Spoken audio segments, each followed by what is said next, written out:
We need to talk about Megan Bowe. She was a 37-year-old woman who was found unalived at the home of an undocumented migrant, Mendoza Gonzalez. Now, ICE and other media outlets want you to believe that this is a cut and dry case, but there's so much more to this story. So let's talk about fake news. This is what ICE posted on July the 20th. They said that her body was found with her top separated from her bottom. Problem is, the autopsy report refutes this, with the coroner adding that there was no signs of trauma or struggle. They also neglected to mention that several substances were found in her liver that could have potentially been life-threatening. Keep that in mind for later.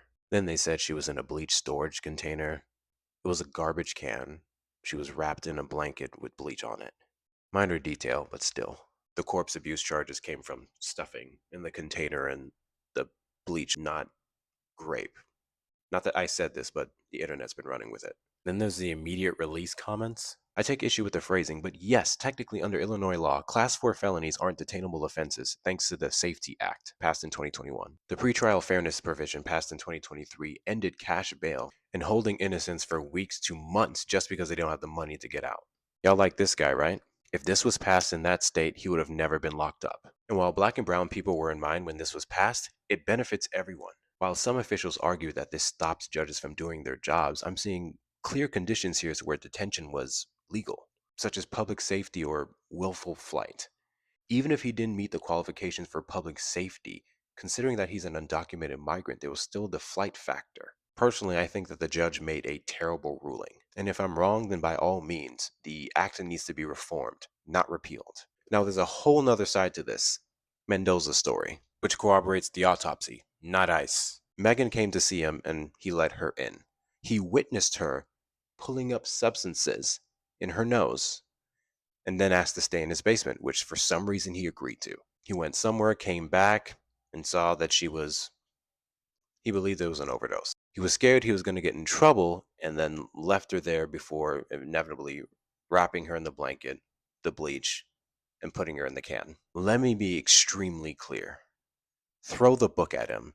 This is a crime, but it's still different from what's being painted. Here's 3 ways that this ridiculous article threatens Americans all over the country. In light of Megan Bowe's passing, Republicans are calling for the Pretrial Fairness Act to be repealed, despite there being no evidence that this leads to more crime or criminals getting off. Illinois should not be going back to a system that preys on the bank accounts of people who should have never been arrested to begin with, and disproportionately impacts black and brown people who don't have money at all. Fine tune it for all I care. Next up, Randy Bruno, who presides over this case, has been receiving threats because people are unhinged, and while she may or may have not given a bad ruling, this is unacceptable. Lastly, ICE interference could lead to the family not getting justice here. Biden understood this. Obama understood this. When we deport these alleged criminals and they don't get due process here, there's no guarantees that when they get back home, they're going to be arrested. In some cases, they just come on right back. Then what? Local authorities want him here, so this isn't a consideration. Trump just wants good numbers in a news article. And this is the problem that I have with him. And please, this isn't a left or right issue. He tokenizes victims. Y'all remember this post? Patty Morin didn't lose her daughter because of Joe Biden's open border policies. She lost her daughter because of Title 42. The second they got here, we sent them back.